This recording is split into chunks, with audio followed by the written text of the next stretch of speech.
ఉండకూడదు. దేవుని యొక్క సువార్తను, దేవుడిచ్చినటువంటి సాక్ష్యాన్ని, దేవుడిచ్చినటువంటి రక్షణ వాక్యాన్ని మనం ఎప్పుడు కూడా కాపాడుకునే వారు ఉండాలి. ఎట్టి పరిస్థితుల్లో ఎక్కడ కూడా అది పాడైపోయే విధముగా ఉండకూడదు. దానిని మనము ఇచ్చిన రక్షణను మనము కాపాడుకొని పట్టుకోవాల్సిన వారు కూడా. నమ్మిన వారు దేవుని స్తోత్రం చెల్లిద్దాము. హల్లెలూయా. ప్రియ దేవుని బిడ్డలారా, దేవుని వాక్యంలో చూద్దాం. దేవుని వాక్యంలో చూసినట్లయితే ప్రకటన 2వ అధ్యాయము 5వ వచనంలో చూద్దాం. ప్రకటన గ్రంథము 2వ అధ్యాయము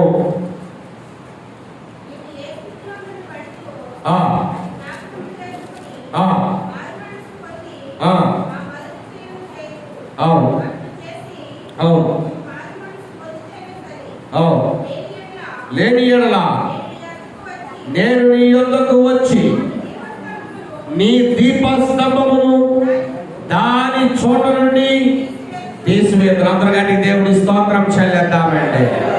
హల్లెలూయా. గట్టిగా వస్తే చప్పట్లు కొడదామా? గట్టిగా చప్పట్లు కొడదామండి.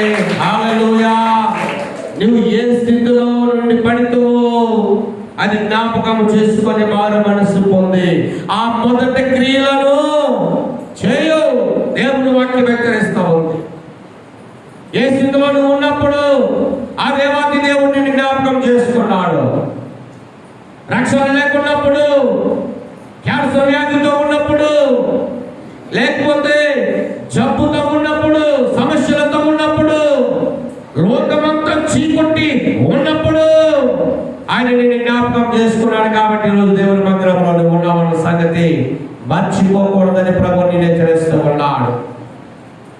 ఆయా స్థితుల్లో నుండి, ఆయా పరిస్థితుల్లో నుండి, ఆయా రోగముల ద్వారా మనము కొట్టిమిట్లాడుచుండగా ఆ దేవాది దేవుడు తన దాసులను మన యొద్దకు పంపి ఆయన రక్షణను మనకిచ్చి మన పరిస్థితులను ఆయన మార్చిన దేవుడు. నమ్మిన వారు దేవుని స్తోత్రం చెల్లిద్దాము. హల్లెలూయా. చాలా మంది అంటారు, కొంతమందికి, బాబు మక్కగారు దేవుడు నమ్ముకున్నారు, వారి పరిస్థితి దేవుడు మార్చేశాడండి. నిజంగా బిఎస్ఐ చాలా గొప్పవాడండి. చాలా మంది అన్యజనులు సాక్ష్యం ఇవ్వగా నేను విన్నానండి. ఇప్పుడు బాగున్నారండి, వాళ్ళు బాగా బతుకుతున్నారండి. ఎంత మంచి సాక్ష్యం అండి. అవును, నిజమే. ప్రియ దేవుని బిడ్డలారా, నువ్వు పడిపోయినప్పుడు, చెడిపోయినప్పుడు, నీవు ఏ స్థితిలో ఉన్నప్పుడు, నీ స్థితి బాగోకపోతే ఎవరు నీ దగ్గరికి రాడు. నీ చుట్టం నీ దగ్గరికి రాడు, నీ బంధువు నీ దగ్గరికి రాడు. నీ స్థితి బాగుంటేనే వస్తాడు. నువ్వు మంచి బట్టలు వేసుకుంటే వస్తాడు, మంచి వస్తువులు నీటిలో ఉంటే వస్తాడు, మంచి పొజిషన్ నీకు ఉంటే వస్తాడు, మంచి స్థితి ఉంటేనే నీకు వస్తాడు. నువ్వు మెరుస్తూ ఉంటేనే వస్తాడు నీ దగ్గరికి, చుట్టమైన బంధువు అయినా. నిజమేంటి? కష్టంలో ఉంటే, బాధల్లో ఉంటే, దుఃఖంలో ఉంటే, రోగంతో ఉంటే, ఆర్థిక ఇబ్బందులతో ఉంటే ఎవరు కూడా మన 20 కూడా రారండి. ఎందుకు రారంటే ఎక్కడ ఏ హక్కు అడుగుతామని భయపడిపోయి దూరం అయిపోతూ ఉంటారు. ఫోన్ కూడా చేయరు, ముఖం కూడా కనిపించదు. ప్రియులారా, నువ్వు ఏ స్థితిలో ఉన్నాడు, నీ స్థితిని ప్రేమించి నీ దగ్గరికి వచ్చిన వాడు నా యేసయ్య. నమ్మిన వారు దేవుని స్తోత్రం చెల్లిద్దాము. హల్లెలూయా. నువ్వు పూర్కొంపలో ఉన్నా, నువ్వు కష్టంలో ఉన్నా, నువ్వు దుఃఖంలో ఉన్నా, నువ్వు లేవలేని స్థితిలో ఉన్నా, పడిపోయిన స్థితిలో ఉన్నా, ఆకలిగా ఉన్నా, వస్త్రహీనుడిగా ఉన్నా, ఆ యేసయ్య నిన్ను ఎంతగానో ప్రేమించాడు. కాబట్టి ఈరోజు ఆయన గొప్ప రక్షణను మనం పొందుకున్నాం. అదే మాటలను భక్తుడు రాస్తూ ఉన్నాడు. నువ్వు ఏ స్థితిలో నుండి పడితో అది దేవుడు జ్ఞాపకము చేసుకొని మారు మనసు పొంది ఆ మొదట క్రియలను చేయి. ఆ మొదట ప్రారంభములో నువ్వు ఏ ఆత్మతో అయితే ఉన్నావు, ఏ ఆత్మతో నింపబడ్డావు, ఏ రక్షణ వాక్యాన్ని పట్టుకొని ఎంతో మందికి సువార్తను ఎలాగా ప్రకటన చేసావు, నీ బంధువులు, స్నేహితుల మధ్య దేవుడు నిన్ను ఒక శ్రేష్టమైన పనగా నిలబెట్టాడు. ఆ స్థితిని ఎప్పుడు కూడా నువ్వు మర్చిపోవద్దంటున్నాడు.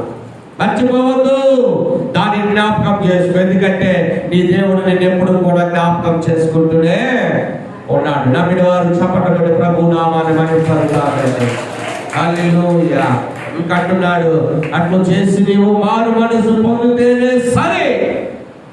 ఒకవేళ పొందలేదు, నేను నీ యొద్దకు వచ్చి నీ దీపస్తంభాన్ని దాని చోట నుండి దేవుడు ఏం చేస్తాడట? తీసివేసేస్తాడట. దీపస్తంభం అంటే ఏంటండి? ప్రభు మీకు ఇచ్చినటువంటి ఆత్మీయమైన రక్షణ. ఆ రక్షణ మీలో ఉంటేనే మీరు వెలిగించబడతారు. ఆ రక్షణ మీలో ఉంటేనే మీకు ఆశీర్వాదం. ఆ రక్షణ మీలో నిలకడగా నిలిచి ఉంటేనే అది మీకు మీ బిడ్డలకు దీవెన. ఒకవేళ ఆ మొదటి స్థితిని నువ్వు జ్ఞాపకం చేసుకోక విడిచిపెట్టిస్తే దేవుడు నీకు ఇచ్చినటువంటి ఆ దీపస్తంభాన్ని, ఆ వెలుగును తీసివేస్తే నీ జీవితం అంతా కూడా చీకటిమయమైపోద్ది. అలాంటి దుస్థితిని తెచ్చుకోవద్దని ప్రభువుని జ్ఞాపకం చేసుకోమని దేవుడు కోరుకుంటూ ఉన్నాడు. నమ్మిన దేవుని స్తోత్రం చెల్లిద్దాము. హల్లెలూయా, హల్లెలూయా. చాలా మంది చేసే పెద్ద తప్పిదం ఏంటంటే, దేవుడు ఒక స్థితికి పెట్టిన తర్వాత, దేవుడు ఉన్నత స్థానంలో నిలబెట్టిన తర్వాత వారు దేవుడు మర్చిపోతూ ఉంటారు. రైనాళ్ళు పోతే ఒక దైవజనుడు, జాగ్రత్తగా విందాం. రైనాళ్ళు పోతే దైవజనుడు, నేను BTH ఫస్ట్ ఇయర్ చదువుతున్నప్పుడు COTR థియలాజికల్ సెమినరీలో విశాఖపట్నంలో ఇంటర్నేషనల్ మీటింగ్స్ ఏర్పాటు చేశారు. ఆ మీటింగ్స్ కి ఈ యొక్క కోస్తాంధ్రలో ఉన్న బైబిల్ కాలేజీ స్టూడెంట్లందరినీ కూడా మరి వాలంటీర్స్ కింద జనాలు కంట్రోల్ చేయడానికి, కుర్చీలు వేయడానికి, మార్కెట్స్ కట్టడానికి, పోయడానికి ఆ మీటింగ్స్ 5 దినాలు దేవుని సేవకు డెడికేట్ చేసుకొని స్టూడెంట్స్ అందరినీ కూడా స్టాఫ్ పంపించారు. రైనాళ్ళు బోకే గారు 2099లో వచ్చారు. విశాఖపట్నం AU గ్రౌండ్స్ లో మీటింగ్స్ ఏర్పాటు చేసినప్పుడు అప్పుడు ఈ స్టూడెంట్స్ అందరూ కూడా పరిచర్య చేయడానికి వెళ్ళాం.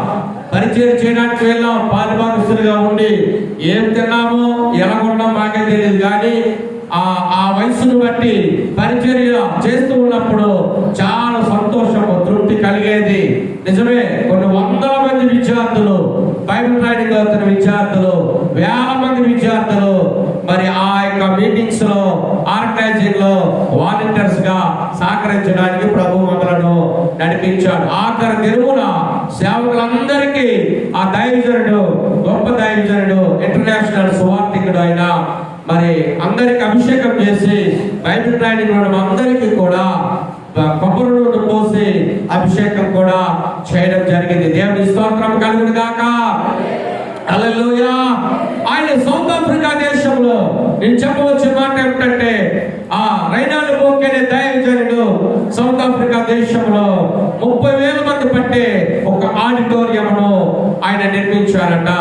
2 నెలలు కష్టపడి 30,000 మంది పట్టే ఆడిటోరియాన్ని నిర్మిస్తే భయంకరమైనటువంటి తుఫాను ప్రారంభమైంది.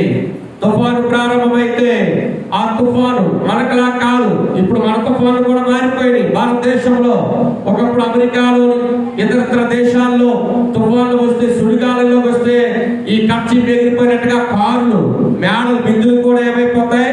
పిగిలించబడతాయి. అంత బలమైన శక్తివంతమైన గాలితో తుఫాను రావడం జరుగుతూ ఉంటుంది అక్కడున్న వాతావరణాన్ని బట్టి. అందుకే లావా కరిగింది అనుకోండి, సముద్రంలో లావా కరిగితే కొన్ని వేల మంది మరణించడం జరుగుతుంది. ఒకవేళ లావా పొంగి కొండలో నుండి ప్రవహిస్తే ఆ ఊర్లన్నీ కూడా కరిగిపోతాయి అన్నమాట, మెల్ట్ అయిపోతాయి. చాలా భయంకరమైన పరిస్థితులు ఆ విదేశాల్లో మనం చూస్తూ ఉన్నాం. రైనాళ్ళు బోకే గారు 30,000 మంది పట్టి ఒక గొప్ప ఆడిటోరియంను నిర్మించారు. ప్రార్థనాపూర్వకముగా ఎంతో మంది బిడ్డలు చేయూతనిచ్చారు. ఆర్థిక సహాయాన్ని సంఘము సహకరించారు. ఎంతో మంది పనులు చేశారు. రేయింబగలు కష్టపడ్డారు.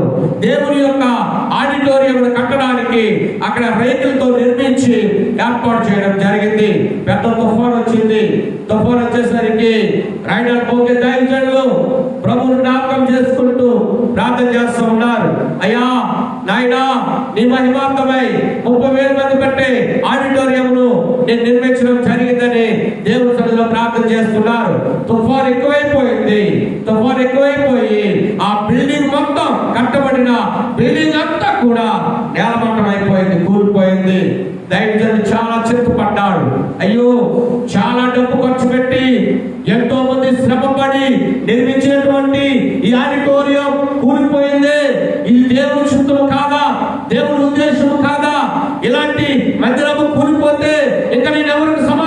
చెప్పాలని దేవుని సన్నిధిలో మోకరించి ప్రార్థన చేయడం ప్రారంభించాడు. దేవుడు నన్ను మర్చిపోయాడా, దేవుడు ఈ సేవకుడైనటువంటి ఈ పోకే గారిని మర్చిపోయాడా అని చాలా కన్నీరు మున్నీరవుతూ దేవుని సన్నిధిలో నిద్రాహారాలు మానివేసి దేవునితో పోరాడుతూ ఉన్నాడు దైవజనుడు. అతనితో పాటు చాలా మంది దేవుని బిడ్డలు కూడా ప్రార్థన చేస్తూ ఉన్నాడు. అయితే అతను పెట్టవలసినటువంటి ఆ మీటింగ్ సమయము ఆసనమైంది. కట్టిన బిల్డింగ్ ఎలాగో కూలిపోయిందని చిన్న స్టేజ్ వేసి చెక్కలతో అక్కడ అయ్యగారిని రైడాలు పోకే ఈ గొప్ప సువార్థికుడిని నిలబెట్టి మైక్ పెట్టారు. ఆ మైక్ లో వాక్యం చెప్పడానికి ప్రారంభించడానికి నిలబడే లోపే 70,000 మంది ప్రజలను ప్రభు నడిపించాడు. నా అందరు గట్టి దేవుని స్తోత్రం చెల్లిద్దామండి. హల్లెలూయా. గట్టిగా చెప్పండి కొడదామా చేతులను మనం అందరం కూడా. హల్లెలూయా. 7,000 మంది వచ్చారండి. 70,000 మంది ప్రజలు రైడాలు పోకే వాక్యాన్ని వినడానికి వచ్చారు. 7,000 మందికి ఆడిటోరియం కట్టారైనా 30,000 మంది పట్టి ఆడిటోరియం కట్టారు.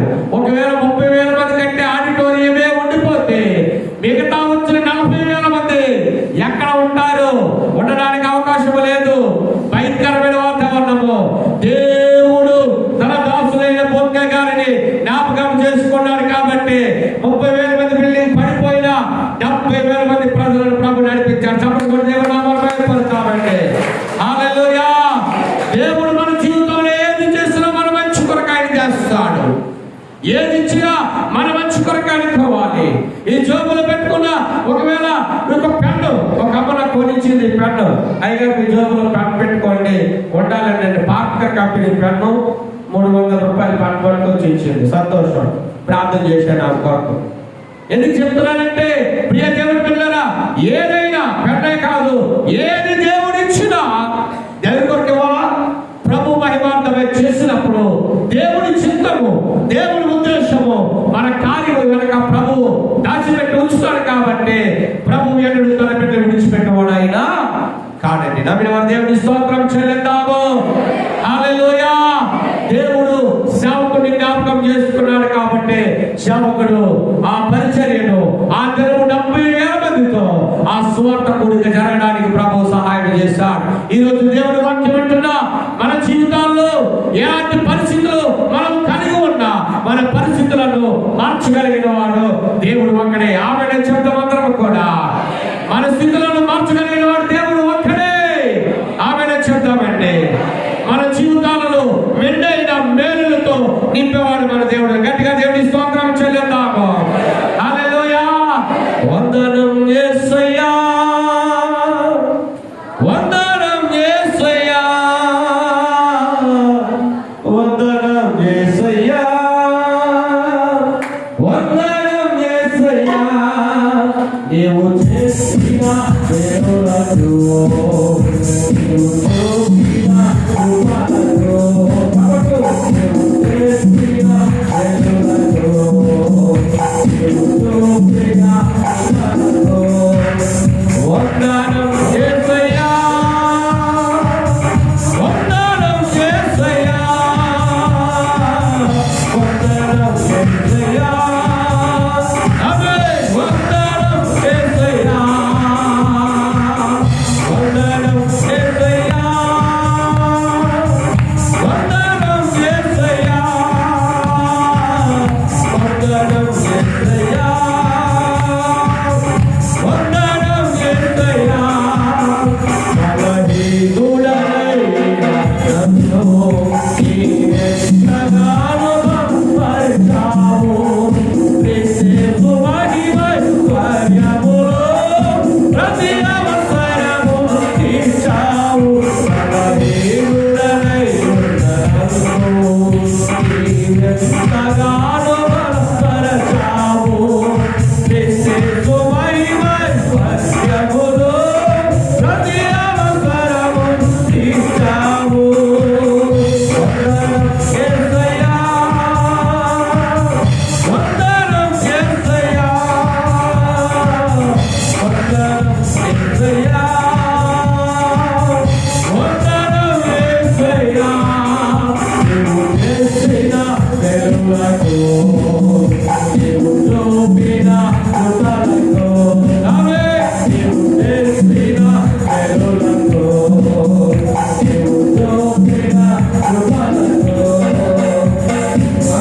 స్తోత్రం చెల్లిద్దాము.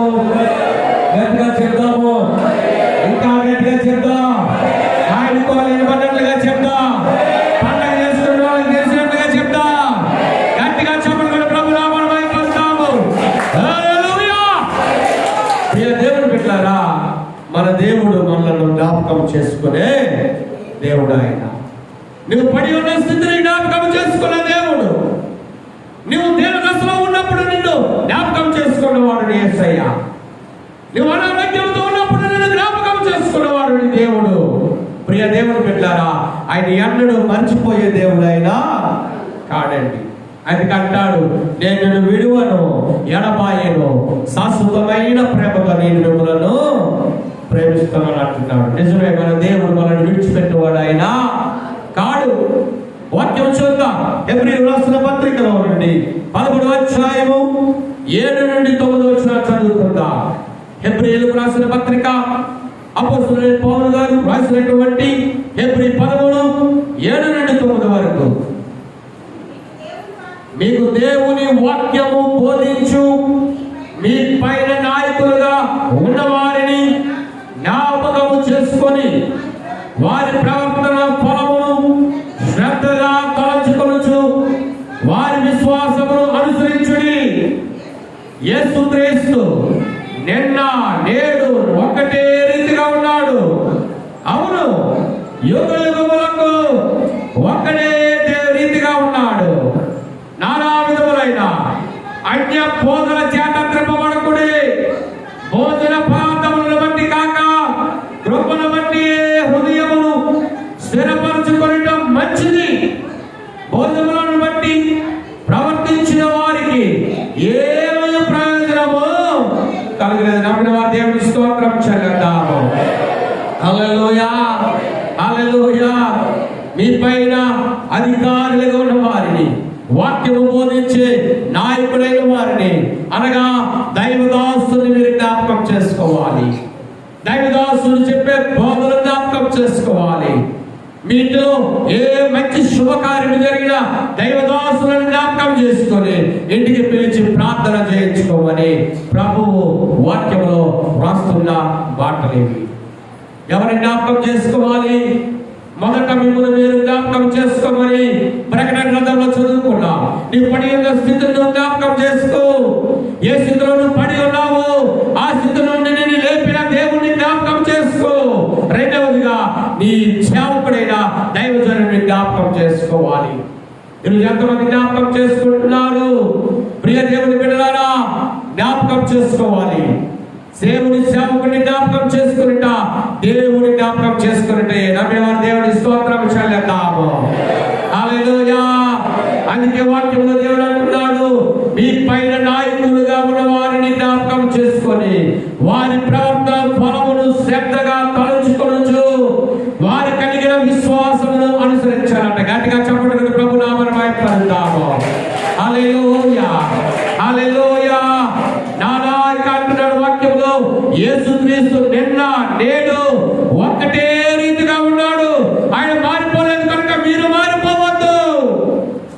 దేవుడు మిమ్మల్ని జ్ఞాపకం చేసుకుంటున్నాడు. అనుక్షణం మీరు కూడా దేవుని జ్ఞాపకం చేసుకోవాలా, సేవకుని జ్ఞాపకం చేసుకోవాలా, మీ కొరకు ప్రార్థించే సంఘాన్ని జ్ఞాపకం చేసుకోవాలా, మీ కొరకు ఆరాధనలో నడిపించే బిడ్డలను జ్ఞాపకం చేసుకోవాలా, వాయిద్యములు వాయించే బిడ్డలను జ్ఞాపకం చేసుకోవాలా, కన్నీరు కార్చే తల్లులను జ్ఞాపకం చేసుకోవాలా. మనం ఎవరిని ఎన్నడూ కూడా మన నోటి మాటలతో తెచ్చిపరచకూడదు, అవమానపరచకూడదు, హేళన చేసేవారముగా మనం ఉండకూడదు. ఎందుకంటే ఈ నోరు దేవుడు నీకు ఎందుకు ఇచ్చాడంటే ఆయన గొప్ప సన్నిధిలో నువ్వు చేతులెత్తి పరిశుద్ధమైన ప్రార్థన చేయడానికి దేవుడు ఇచ్చాడు. నమ్మిన వారు దేవుని స్తోత్రం చెల్లిద్దాము. హల్లెలూయా. కొంతమందికి మాట తెలియదు, మాట విధానము తెలియదు, నోటితో బూతులు మాట్లాడుతూ ఉంటారు, అపరిశుద్ధమైన మాటలు మాట్లాడుతూ ఉంటారు. ప్రియ దేవుని బిడ్డలారా, అందుకే దేవుడు అంటున్నాడు, ఇదిగో నీకు ఏదైతే దేవుడు ఇచ్చాడో నీ నోటిని నీవు జాగ్రత్తగా కాచుకొని మన వాక్యంలో చూస్తున్నా. యెషయా భక్తుడు అంటున్నాడు, ఇదిగో ఒకవేళ నీవు నోటిని జాగ్రత్తగా కాచుకోకపోతే ఏ నిప్పులతో కాలుస్తున్నట్ట తగ్గడు నిప్పులతో నీ నోటిని కాలుస్తాడట. పరిశుద్ధపరచబడాలని, పవిత్రపరచబడాలని ప్రియ దేవుని సంగమా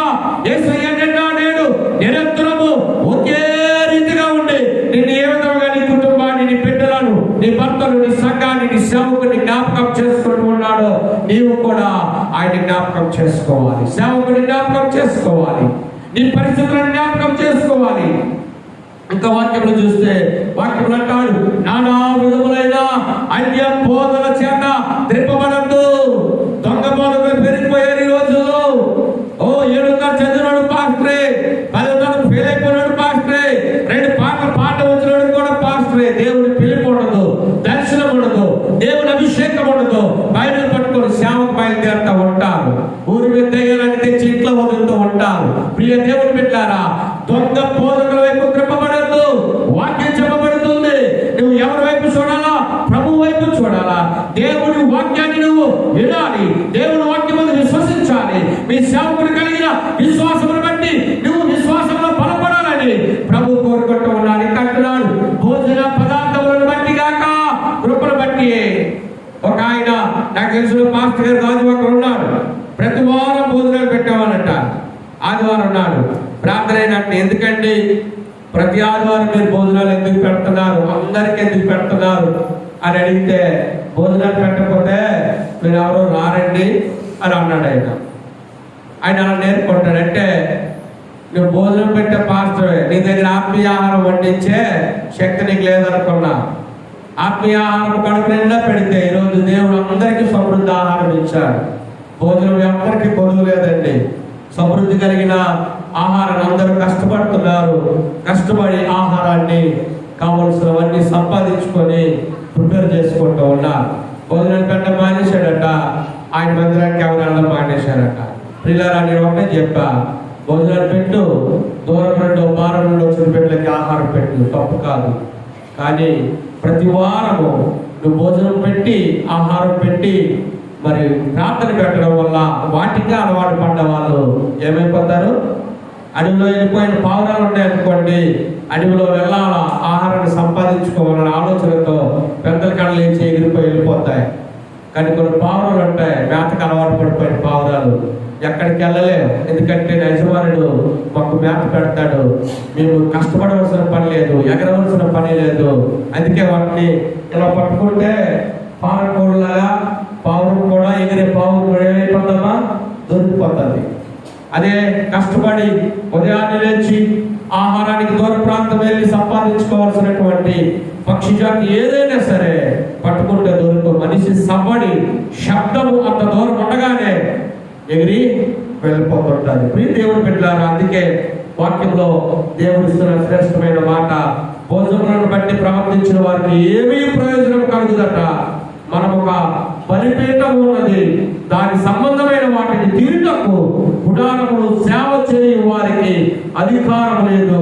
వేటి రక్తము పాపరాంతముగా పరిశుద్ధ స్థలంలోనికి ప్రధాన యాజకుల చేత తేబడను. ఆ జంతువుల కలయబడములు శిబిరములకు వెలుపట దహించబడు. నమ్మిన దేవుని స్తోత్రం చెల్లిద్దాము. హల్లెలూయా. అందుకే కొత్త గ్రంథంలో యేసు ప్రభు చెప్తా ఉన్నాడు, దేవుని రాజ్యం అంటే భోజనము పానములు కాదు కానీ నీతి సమాధాన పరిశుద్ధాత్మ యందలి గుప్తములై ఉన్నవి, ఆనందమై ఉన్నదని వాక్యంలో చూస్తున్నాం. ఒకవేళ శారీరకమైన ఆహారము ఒక పూట మనకు లేకపోతే మనం చనిపోము, కానీ ఆత్మ సంబంధమైన ఆహారము మనం ఎంత భుజిస్తామో, ఎంత వింటామో అంత గొప్ప ఆశీర్వాదము, అంత గొప్ప నూతన మాటలతో ప్రభువు మన హృదయములను తృప్తిపరచువాడు. నమ్మిన దేవుని స్తోత్రం చెల్లిద్దాము. హల్లెలూయా, హల్లెలూయా. మొదటిగా మనల్ని మనం జ్ఞాపకం చేసుకోవాలి. ఏ స్థితిలో నుండి మనం లేపడ్డామో జ్ఞాపకం చేసుకోవాలి. రెండవదిగా మరి దేవుని వాక్యాల ప్రకారంగా మరి మనము దైవజనుడిని జ్ఞాపకం చేసుకోవాలి. నువ్వు ఎక్కడ ఉన్నా, ఏ ప్రాంతంలో ఉన్నా నీ సంఘాన్ని నువ్వు మర్చిపోవద్దు, జ్ఞాపకం చేసుకోవాలి. నీ సేవకుడు మర్చిపోవద్దు, జ్ఞాపకం చేసుకోవాలి. ఏ గుంటలో నుండి తీయబడ్డావో, ఏ గొంతులో నుండి లేపబడ్డావో, ఏ పంటలో నుండి చెక్కబడ్డావో ఆ వ్యక్తిని, ఆ స్థితిగతులను నువ్వు జ్ఞాపకం చేసుకుంటే నీ దేవుడు కూడా నీ నన్ను మర్చిపోయేవాడైన కాదు. దేవుని స్తోత్రం చెల్లిద్దాము. హల్లెలూయా. అలాంటి ప్రభువుని జ్ఞాపకం చేసుకుందాం, దేవుని మీద ఆధారపడదాం, దేవుని వాక్యానికి లోపడదాం. ప్రభువా, దావీదుని జ్ఞాపకం చేసుకున్న దేవుడవు అయ్యా, రైనాలు పూర్తి దైవజనుని జ్ఞాపకం చేసుకున్న దేవుడవు అయ్యా. ఇదిగో మా సేవకుని మేము జ్ఞాపకం చేసుకోవడానికి సహాయం చేయండి నాయనా. మమ్మల్ని మేము ఏ పరిస్థితిలో రక్షింపబడ్డామో ఆ స్థితిని జ్ఞాపకం చేసుకోవడానికి సహాయం చేయమని ప్రభువుని తిరుగుదాం, ప్రభు పాదాల చెంత కన్నీరు కాని దేవుడి మీద ఆధారపడదాం. ప్రభు ఈ మాటలు దీవించి ఆశీర్వదించును గాక. ఆమె అందరూ తల వచ్చినట్లయితే ప్రార్థన చేసుకుందాం. అప్పుడు శ్రీన్ బాబు వచ్చి ఆఖరి ప్రార్థన చేస్తారు. అందరూ ప్రార్థనలో ఏకీభవిద్దాం. దేవుని వాక్యమును దీవించును గాక. ఆమె అందరం కూడా